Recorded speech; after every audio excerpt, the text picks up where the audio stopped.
All right, we're recording, and here comes another interview. So, for those who are watching the replay, I'm Jason Stone, and I get to just sit down with Logos users and see how they use it. And like I was just telling my friend Paul here, who you're going to meet in a moment, this isn't necessarily how to use Sermon Manager or Notes or any specific feature or tool inside of Logos. This is more how Pastor Paul uses it, or how any of my guests use it. And so he's going to share his screen. He's going to be in the hot seat. I get to sit here and just enjoy and learn, which is just, it's really just like the best gig. So I'm excited.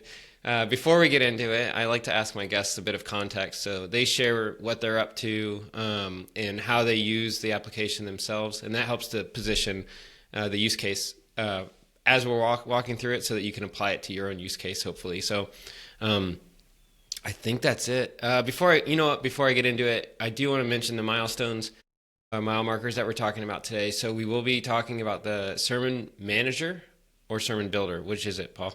More builder though. Maybe. All right. We'll So touch on the manager.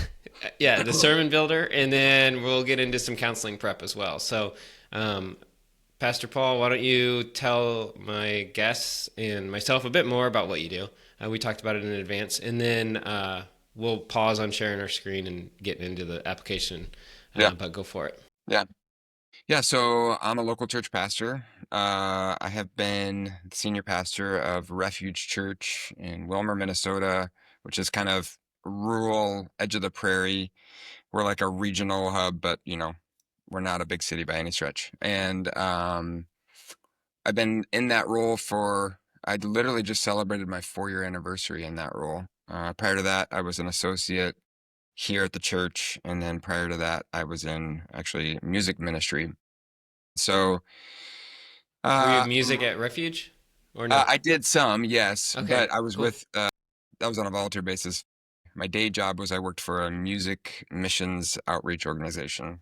So we used music and used it as a tool to share the gospel around the world. Awesome. That's how I met my wife. I'm married to my wonderful wife, Brooke. We've got a 2-year-old daughter and then another one on the way. And for me, I'm not like a content creator or anything like that. And so, I don't teach outside of, here at the church. And so my use of Logos is exclusively related to what I do here at the church. So preaching and counseling people mostly. I will say I used it a little bit towards the end of my seminary. I was actually an accordance user during seminary for the most part. And then I got to this tipping point with accordance and I kind of I had one foot in both worlds for a while and just Hmm.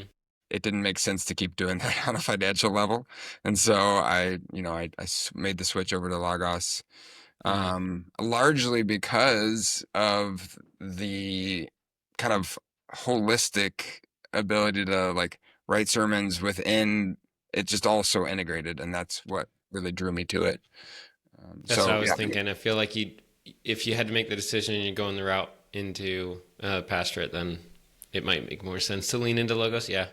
I would think so. I mean, in on the seminary side of things, accordance was great, Hmm. for the research side and the languages and certainly that. But for me, from a preaching angle, and just an accessibility, uh, part of what you'll see as I, kind of talk about how I prep sermons in Logos, part of it is just the functionality of reading within Logos, like just as a reader, it's by far the primary place that I go just to read, you know. Um, so I try to if I'm gonna buy a book, I try to buy it first in Logos before I go anywhere else for it because it's just Yeah. so seamless in the integration. So Yeah. And on the counseling side, which we'll get into, um, as you tee up the counseling prep that you do, it'd be great to give maybe an example, something like what you shared with me before yeah, we got for rolling. sure. Yeah, But yeah, you're also using the application to prep for conversations that you're having or to field questions that people are throwing at you throughout the week. And so exactly. we'll talk Yeah, about that a little bit as we go yeah, too. So yeah. Yeah, if you're, it's a one-stop shop. It's on my it's in my bottom dock of my phone, like it's one of the apps that makes it there. So Yeah. Yeah. yeah, but If you're up for it, we could dig into it. yeah, let's do it. We'll see. We had tech problems sharing your Yeah. screen, Okay. but Looks like we'll it's see if still it. functional at this point. So, Okay, good. boom. Okay. All right. I'm just gonna get back here and I'm gonna close out everything so that I'm not. All right, so where will we start today? Yeah. What do we kick So, off with? I mean, probably. So I have like a sermon writing layout that includes my sermon editing right here, my sermon building. But this is kind of a lot. And so maybe I'll close out of this and just open like a sermon, a recent sermon that I wrote. And then we can just kind of do it that way. Great. Um, so yeah, so I mean, this is literally what my sermon prep looks like in Logos. And so I have kind of a process that I work through where, as I'm working towards a sermon, I'm reading and just dumping stuff into a note. And sad to say at this point, like I'm hoping it gets there because I'd love to just be totally in Logos. The notes feature, there's still just a little bit of bugginess for me, Hmm. trying to work that out. So I'm still using Apple Notes, but I'm just ready for the day when I'll fully get everything in there. But I'm Hmm. just dumping stuff into a note. I will say this as an aside with Apple Notes, it is pretty sweet with Logos in that if I copy and paste anything into Apple Notes, like there's a hyperlink that preserves in there. And so when I Hmm. click it, it just opens the resource back in Logos exactly where it was pulled from. Yeah. So that's pretty sweet. But So when you say you're using Apple Notes, you're reading books maybe throughout the week. yeah, You're collecting ideas here and yeah, there, and you're yeah, dumping it into Apple Notes. And then yeah. once you're done with that, you'll copy and paste it into Logos. Yeah, so if you see, like, I don't, are you seeing my Apple Note right here? Yep. Yeah. So you can see right here, this is like an example, right? Right. So here's what I'm just, this is all stuff that's been copied from Logos, right? And Okay. I click on it, it just, boom, starts it right back to where I was, which is sweet. Um, Hmm. so yeah, so then basically once I get to the point where I'm starting to draft, which is kind of where I feel like for me, this is where I would focus because, as far as people using Logos, I'm not a power user. I mean, by far the most time that I spend in Logos is reading and physically writing my sermon. So Hmm. when I'm ready to start drafting, first thing I do is I just drop the text, the teaching text into the note, or into the sermon, right? And again, not to bore everybody, but just in case you're not aware of it, part of what makes it so slick for me when I'm writing a sermon, if I have a verse that I want to include, right? I mean, it's literally as simple as like if I want to just include Romans 8:28, right? I just literally hit enter and boom, it's there. And I mean, And that's ESV would be a prioritized Bible, correct. Yeah. and that's why it's But pulling from but there. then it's just as simple as going in and changing it, right? Like so sometimes Hmm. I'll say, I love the way it's phrased in the New Living, right? And so then I just go in and do that, and that's for me, like as a busy pastor, like I'm all about things that save me clicks and steps and formatting issues, right? Because I'm a little bit, I I'll say particular about the way it looks, for me, just visually, because I need it that way. This is the way my brain works, and so to like copy and paste from like a browser or something else, it ends up formatting weird, and I just can't. So this is so slick. Just to state that too, like if you're ever like sometimes I don't want to like have a block of text. So you can also just hit tab rather than enter, and it just kind of inserts it in line, which again, that's a small thing, but if you're just kind of referencing a verse and you're not going to like throw it up on the screen as a slide or something like that. So you don't need to necessarily, you need to know the content of the verse, but you don't need everybody. It's just a simpler way to put it in a bullet point or something like that. Kind of as Yep. an aside. That's Let's great. start with And that, that's and then not boring. I think that this is really helpful for me. Like I told you beforehand, like so many people wish that they would open up the sermon builder and like use it or move their sermon prep over to Logos, and it's like it's a terrifying idea. And so this isn't that's really helpful, and that's a real life example, so yeah. that's good. And if I just, again, not to get too philosophical here, but part of what pushed me over the edge into Lagos fully was that I was transitioning from an associate role to a lead pastor role where I was going to be preaching every week. And so I needed, for my own sake, my predecessor, he literally wrote his sermons out on legal pads and till he was done. And he had filing cabinet after filing cabinet full Yeah. of these sheets of legal pad paper from all of his sermons. And I was just like, that's just not practical. Like I can't, what if a fire happened at the church or anything like that? And so I needed a digital solution. And I had the opportunity because it was this kind of like point where I was entering into it to like just declare my direction. And so for better or for worse, I just kind of jumped in fully. And it's like, okay, well, I'm in now. So now it's like, I say this when I'm counseling, married couples, right? Like a fight doesn't end a marriage, a fight might end a dating relationship, but it doesn't end a marriage. And so, I'm kind of like, for better or for worse, married to Logos, right? And so if something about it doesn't quite work in the sermon builder, I'm just got to either figure a workaround or persist until they fix it. And the result of that it's been really great. Like it was a smooth thing for me and it's been worthwhile. Yeah, So that makes sense. so then I just start drafting, right? And so um, maybe it's better. Well, so what you're seeing right now is kind of the end result um of a sermon that I preached a while back. And so, over here, right, like you could do a lot more with this than I do in the sermon info, but I typically slot it into a series so that way, like if I want to go back in Sermon Manager and look at, like if I were to pull up Sermon Manager here, um, and look, sort them by series, right? You can see, um, you know, everything from that series, and that's nice. Hmm. We did one really cool thing that we did here after I started was I literally preached a sermon from every book of the Bible.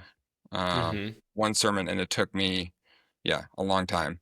We took some breaks here and there, and there was sometimes we like combined a few books, like first, second, and third John into one. Um, and of course, I'm not the only preaching voice, and so there was a few other people that preached in there. But so that's over here in sermon info. You can include that stuff, and then if you want to throw your text or your topics in, uh, I I don't do as much with that as I probably could. But at the very least, I want to have the date, I want to have where it was, and the series that it's part of. Yeah. So You know, I just spotted, yeah, and some pastors might be interested in this. Is do you broadcast like to YouTube or anything your sermons?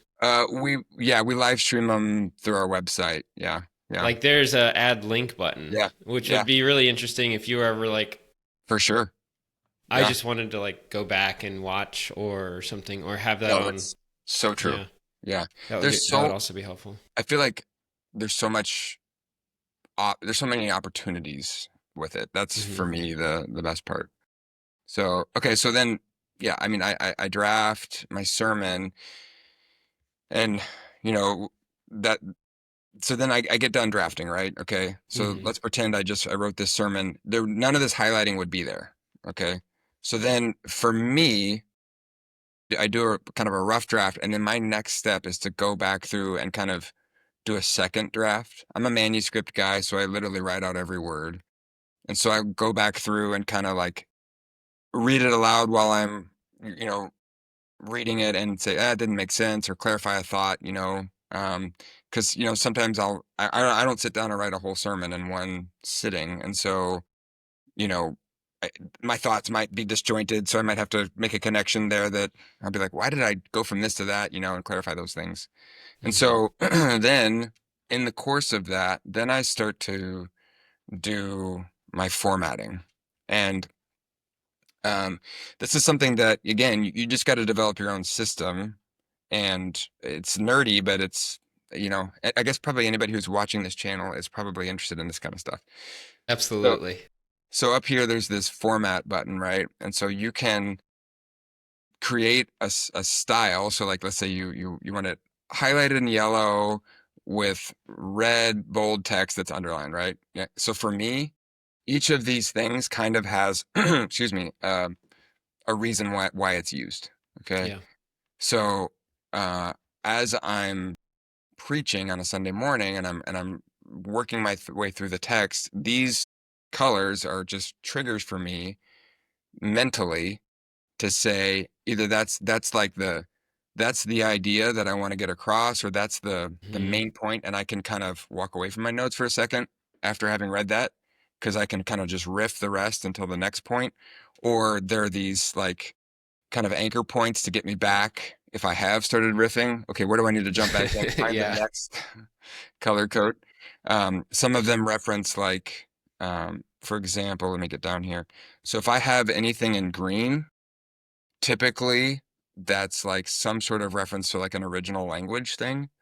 Um, and so frankly, there are moments when if I'm like short on time in a sermon, those are usually the things that I'll cut just because, my seminary prof is in my head saying, leave the study in the study, like it doesn't always matter that much to some people. If I have time, I include it. But so that's why I reference those things as green. And then the other main one that I do is anything that's going to be on a slide um, during our service, I highlight in blue. And that's arbitrary. There's no real reason for blue. I just picked a color. Hmm. Um, and so then that way I know, okay, like I need to cue our presentation team that there's a slide if they didn't catch that. And sometimes I'll give my notes to our presentation team and they know that if it's highlighted in blue, there's a slide attached to it. Got it. Yeah. And so That's that's just a great. simple thing that I do. And these are all just general sermon writing things that people could do. But as it pertains to Logos, I think sometimes, at least for me, like early on, I thought, well, it's probably just a really basic word processor, which it is, but it does have some of these things built into it, right? And so I'll say this, one little game changer for me was realizing that there's a keyboard shortcut for these save styles. Um, and so Do for you use somebody, them? You have oh, them? all the Okay. time, right? And I've got them memorized, right? So like if I want to highlight that in yellow and it's control option one, boom, I'm there. Like, and it's just so, I don't know. Again, I'm all about like if I could just Yeah, that's save a great. few seconds here. And Hmm. also too, like I find that there's just some really intuitive things about it, right? So like if you just triple click, it highlights the paragraph, right? And so that's just a little thing that again, it just saves you a little time rather than having to go through and say, I'm going to select, and then you get only part of it And you right, get it. Yeah. and so I guess my point is like, I think there could be a perception that there's not a lot of functionality built into it, but it's actually, I think, pretty robust. I mean, sure, it's not going to have the depth that like a normal word processor would, Pages or Microsoft Word or whatever, but I'll show you in a second how I think the two relate. So yeah, I go back through, and if it's a quote, it's usually in italics and then in this kind of salmon color or whatever. And you can, like I said, you can What's choose. what's the you mentioned that there's a color that calls you back if you start rambling. I feel like a lot of pastors could use that one. Yep, yep, What's that one? I'm, yeah. So I'm those are kidding, those but are yellow and orange. I try to kind of alternate. there you So go. that, Okay. yep. So if it's and those are the That's things great. that like in my head, like I don't want to skip those things, right? So if I Yeah, if I'm absolutely. if I'm in my notes and I'm kind of riffing for a while or whatever, um, I'll just when I get back to my notes, I'll kind of just mentally jog and find, okay, did I hit that, before I move on? Because, Yeah. we've all had that moment when we're preaching where like you get to the end of the sermon and you're like, oh, I wanted to say that thing and I never said it, like it You was just really like good. And so after just, you end with your prayer, you go, "Oh yeah, there was one more thing I wanted to yeah, say." yeah. Or in your prayer, you try to squeeze it in, right? Like Oh yeah. there's a closing Yeah. prayer. So Yeah. yeah. So from here to you, okay, I have one quick question. before you talk about export and what you do with it from here is the 27 minutes and the keyword. You definitely don't use that because this is a pared down manuscript, right? This is just like a at the very Um, bottom it says word count and yeah, yeah, estimated yeah, yeah. duration. I do use that. I mean, I use Do that as you? Okay, I mean, as a guide for me, right? Like, so my goal, my like, I worry more about the word count than I do about the minutes. got it. And so uh, for me, just knowing my style and the way that I communicate, if it's between 3,000 and 3,500 words, then I'm gonna be that's the That's sweet so spot for me. that's really helpful.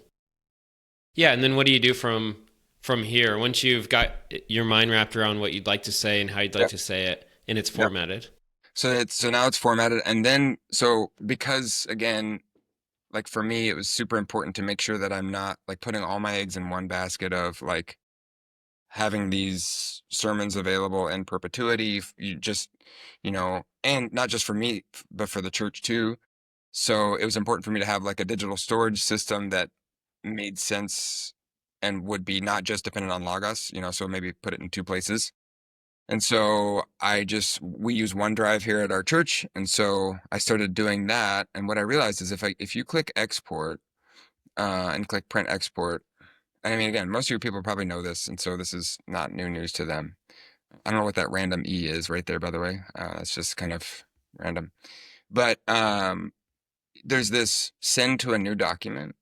And so you can literally just with one click, it will theoretically, yep, it's There opening. you go. Um, it will open Word and send the whole thing into a brand new document. And the beautiful thing is all your formatting is preserved. Um, and it even tells you, kind of gives you some extra information like Mm, this was, like if you do it twice and you're like, oh, was this the second draft or the first draft? You got that information there as well. yeah. So then I save this in our OneDrive as well. So it's in both places. And then I do And actually share it take with your one, congregation that way. yeah, yeah. And so then I do actually take one more step um, beyond this. And my final kind of time through, usually it's Sunday morning. I'm up early and I'm, kind of praying about the service and reading through my notes. And so I'll actually have exported this from here to a PDF, which you can do in Logos as well. Um, but I export it to a PDF and then I preach from an iPad. And so I've got just a PDF app Got on it. my iPad that lets me like handwrite on it with my Apple Pencil. And so then I'll just take Got it. notes on there, just more so stuff for me, like, you know, pause here or whatever, just kind of some stuff that Yeah. nobody really else needs to see. And so that Yeah. stuff's not really preserved. Um, but that's fine because it's not really Hmm. critical to the actual text of the manuscript sermon. So yeah, I Yeah. mean, that's pretty This is much it. great. And yeah, it's my system, so it's not going to work for everybody. But if I could say two things that were revolutionary for me, it's understanding that I could do all of this formatting in the sermon editor, and then having keyboard shortcuts that are there too, which is always a win in my book. So All kinds of shortcuts. Yeah.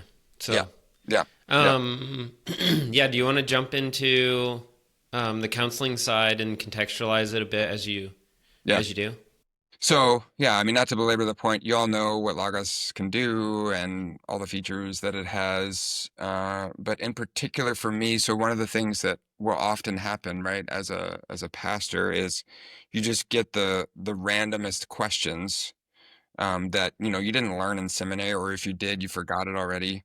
And so you just need a place to start. I mean, sure, you can go to Google, right? I mean, that's fine.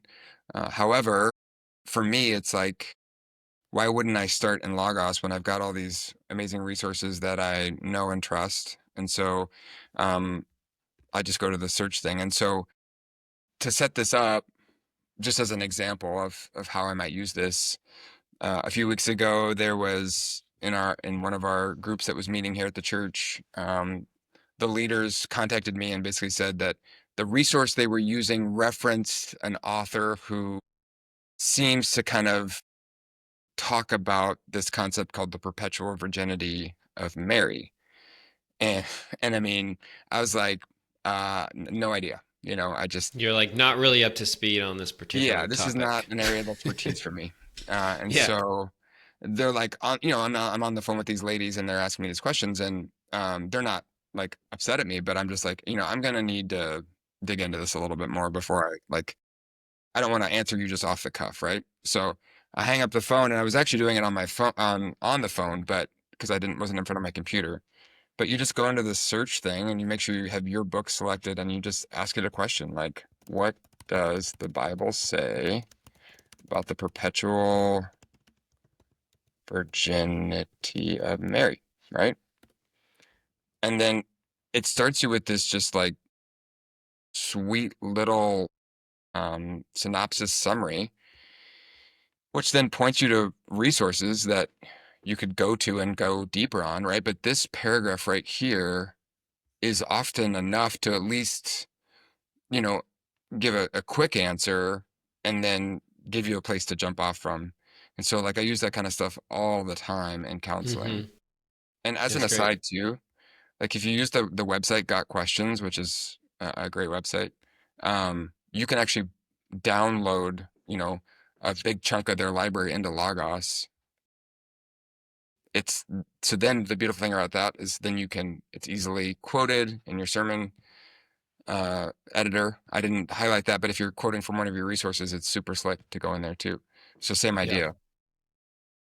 So yeah, and then I Yeah, just I didn't know that. well, So some of those resources from Got Questions you can add in, and that's yeah. through the Got Questions website. Okay. Well, it's no, it's in your log. You go to Logos Oh, store, it's you in can buy it. got it. Okay. Yeah. Great. Yeah.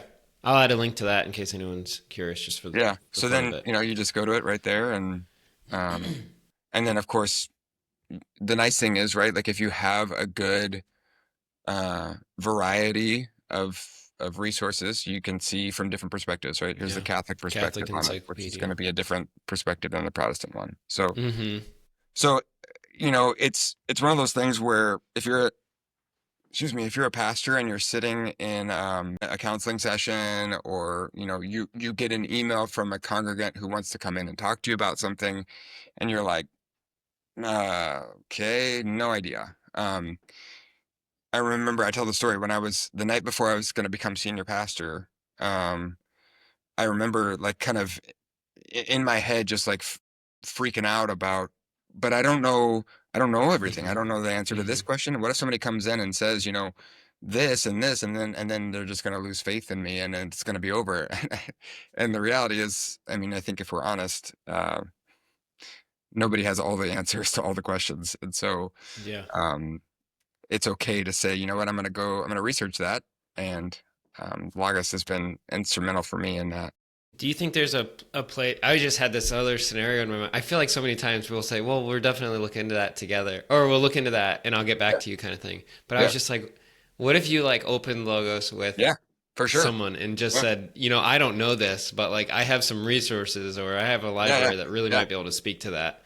Yeah. I And then mean, you're like doing Bible study with them, or you're doing a for study sure. with them and showing them what it looks like to like, I mean, yeah. literally that happens all the time with like our connections pastor, who's the other main communicator here at church. He and I will be, kind of bouncing ideas off of each other. And Hmm. he'll come in, or I'll go into his office and he'll say, "What do you think about this? Do you think that's theologically accurate to say?" And then inevitably one of us will just say, "Well, let's find out." So we open up Yeah. Logos and we're starting to look through it together. And it happens in real time. And yeah, I think there's absolutely a place for that with your people. Because the other thing is, like, I would just say too, it's often really like, it's been really reassuring to my people, the people that I counsel, that I don't know everything.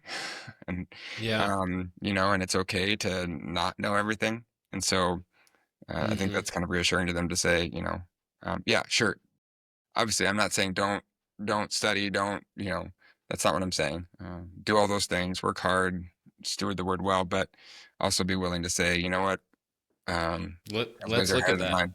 So To be able to say, yeah, let's look at that together. yeah, Or exactly. yeah, Yeah, that's a really cool idea. I feel like ego or pride goes, well, I should know the answer, and it'd be really deflating for me to just sit here and yeah, look it up with them or something yeah, like that. But there's another side to it that teaches it humility and curiosity that would be really good probably for someone who is really seeking answers. So yeah, yeah, um, those were the big things that we wanted to cover, Paul. So, did we miss anything? Is there anything else that you wanted to add? I mean, I guess just like for me, a general thing is thinking that uh, th- what I've found to be the most helpful for me with Logos has been to just kind of try to put all my chips in, whatever it is, Hmm. whether it's a different software or whatever. And so, like I said, I try to, if I'm going to buy a book, I try to buy it in Logos because it's so seamless. I mean, I don't work for Logos. I don't certainly get any benefit from saying that. It's just the reality of, for me, I've put all my eggs in that basket. And so Hmm. I want to maximize it as best I can. And so if I can build that library or if I can spend more time in it, then it's gonna pay off for me more in the long run. And so, like I said, I try to do as much reading as I can in the actual Logos app because it's just all my highlights are there and it just makes so if you're I guess for me, like it made a big difference to just kind of push all my eggs in that one Yeah. thing. So Yeah. Absolutely.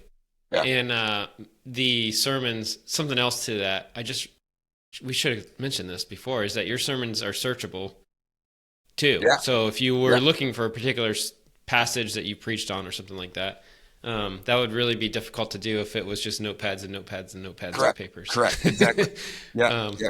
but Yeah. yeah, well, cool. I think this was incredibly helpful, and it made the sermon builder much less scary for me. So I hope it does for others who have been like wanting to toy with it but not sure where to go with it. So I really appreciate you walking me through the sermon builder, and then like we had an interview where we talked about counseling and using the counseling guide, and that was Yeah. Yeah. cool. That was For sure. great. But like Yeah. Smart Search has really improved Yeah. how Yeah. people can interact with all of their resources and find answers to from their resources specifically instead of just out on Google. So that was really helpful as well. So Yeah. thanks, Paul. Thanks for your time. Yeah. I know that you're juggling a lot, Well, so I, but it's not a busyness badge. But yeah. thanks Right. You're for right. all of your time today, and I'll be sharing this interview, and I'm sure that others will find it helpful as well. So Yeah. thanks, Paul. Well, thanks, Jason. It's been sweet to get to be with you. So.